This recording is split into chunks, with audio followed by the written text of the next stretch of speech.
Hello बच्चों, welcome to commerce scope. आज का टॉपिक है utility and limitations of accounting standards.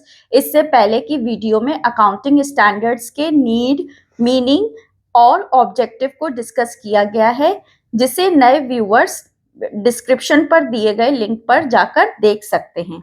तो आइए शुरू करते हैं आज का टॉपिक, जो है यूटिलिटी और बेनिफिट्स ऑफ अकाउंटिंग स्टैंडर्ड्स। ठीक है, तो पहला पॉइंट यहाँ पे आता है, accounting standards improve the reliability and credibility of financial statements. तो इसकी बात देखते हैं। अगर हम जो भी बिजनेस एंटरप्राइज है उसके फाइनेंशियल स्टेटमेंट्स के कई सारे यूजर्स होते हैं, जैसे क्रेडिटर्स होते हैं, गवर्नमेंट है, इन्वेस्टर्स हैं, कई सारे होते हैं। इसीलिए जरूरी है कि उन्हें सही और सच्ची जानकारी भी दी जाए। अकाउंटिंग स्टैंडर्ड्स एक कॉन्फिडेंस जनरेट करते हैं, क्योंकि अकाउंटिंग स्टैंडर्ड्स एक डेफिनेट और यूनिफॉर्म गाइडलाइंस प्रोवाइड करते हैं, जो फाइनेंशियल स्टेटमेंट्स की रिलायबिलिटी और क्रेडिबिलिटी को इंश्योर करता है। नेक्स्ट पॉइंट है हमारा, accounting standards ensure the consistency and comparability of financial statements. ठीक है, इसकी बात हम जब कर रहे हैं तो अकाउंटिंग स्टैंडर्ड सभी बिजनेस एंटरप्राइजेस के लिए एक जैसी अकाउंटिंग पॉलिसीज, रूल्स सेट करता है, एक जैसे रूल्स बनाता है, जिससे कि फाइनेंशियल स्टेटमेंट्स प्रिपेयर किया जा सके। इससे डिफरेंट एंटरप्राइज के फाइनेंशियल स्टेटमेंट्स को कंपेयर कर सकते हैं और साथ ही साथ उनमें कंसिस्टेंसी भी रहेगी, क्योंकि हर साल एक जैसे रूल्स और पॉलिसीज को फॉलो किया जाएगा।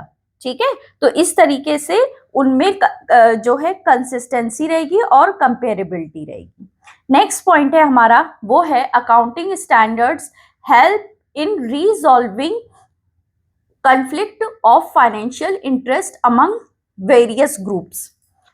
अब इसकी जब हम बात करते हैं, फाइनेंशियल स्टेटमेंट्स के कई सारे यूजर्स होते हैं, जैसा कि हम डिस्कस कर चुके हैं। क्रेडिटर्स है, शेयर होल्डर है, इन्वेस्टर्स हैं, वो ये सारे होते हैं और सबके इंटरेस्ट भी अलग अलग होते हैं।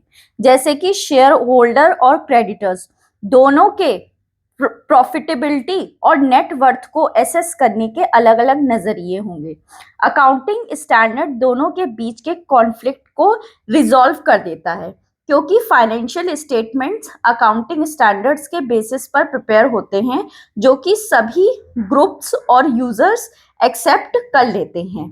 तो इस तरीके से कॉन्फ्लिक्ट की प्रॉब्लम्स को क्या करता है, अकाउंटिंग स्टैंडर्ड रिजॉल्व कर देता है। नेक्स्ट हमारा पॉइंट है, नेक्स्ट पॉइंट की जब हम बात करते हैं, accounting standards significantly reduce the chances of manipulation and frauds.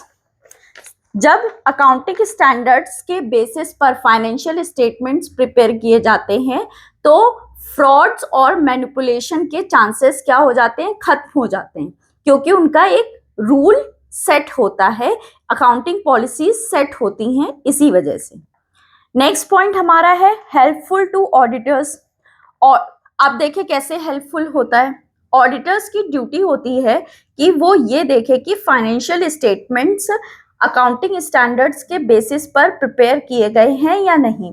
अगर नहीं किए गए हैं तो वो इन डेविएशंस को अपनी रिपोर्ट में डिस्क्लोज कर सकते हैं, जिससे वो फ्यूचर में अगर कोई केस होता है तो कंपनी के ऊपर, तो फ्रॉड का, तो वो दोषी नहीं पाए जाएंगे।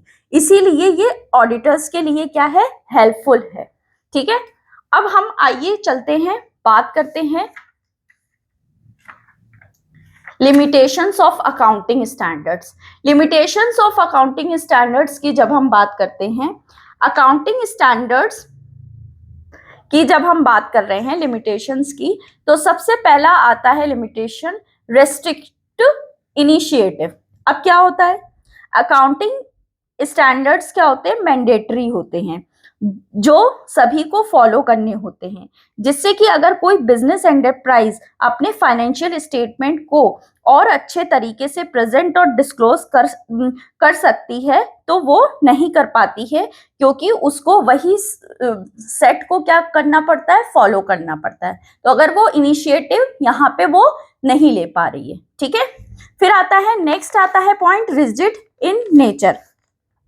अकाउंटिंग स्टैंडर्ड रिजिड होते हैं, इसलिए ये अकाउंटेंट्स को किसी प्रॉब्लम के बेहतर ऑल्टरनेटिव सॉल्यूशन को यूज करने से रोकते हैं, इसीलिए इसकी रिजिडिटी रहती है। नेक्स्ट पॉइंट है based on historical cost. Accounting standard historical cost को फॉलो करता है। हिस्टोरिकल कॉस्ट हमने पढ़ा है, जिसमें क्या होता है, जिसमें बैलेंस शीट में एसेट्स को उनकी ओरिजिनल वैल्यू पर ही दिखाया जाता है और उस पर डेप्रिसिएशन भी चार्ज किया जाता है। तो ये इसका कहीं ना कहीं क्या है, एक लिमिटेशंस है। नेक्स्ट है obstruct the judgment of auditors. ठीक है, ऑब्स्ट्रक्ट कैसे करता है, क्योंकि स्टैंडर्ड्स क्या होते हैं, मैंडेटरी होते हैं, इसीलिए ऑडिटर्स भी उसी के अकॉर्डिंग अपने जजमेंट को देते हैं। ठीक है, तो यहाँ पे इसके लिमिटेशंस यहीं पे एंड होते हैं। अब हम नेक्स्ट बात कर रहे हैं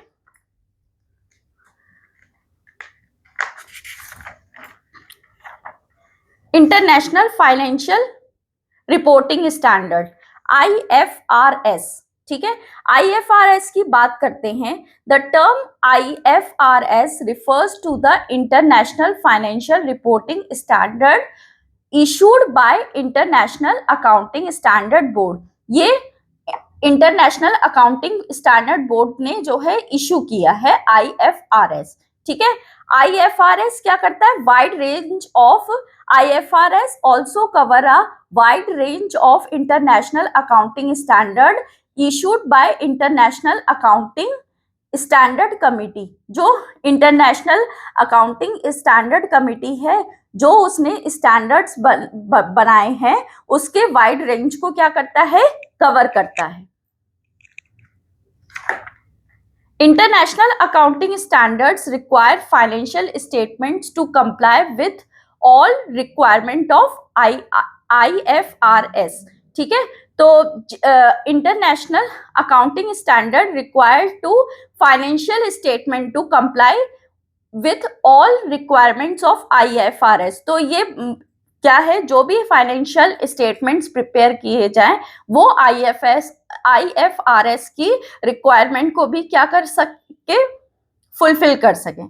ठीक है, नेक्स्ट जो टॉपिक है एजम्पशन इन IFRS, वो हम नेक्स्ट वीडियो में कंटिन्यू करेंगे। तो आई होप आपको ये वीडियो अच्छी लगी होगी। तो please do like, share and subscribe my channel and press the bell icon. Thank you.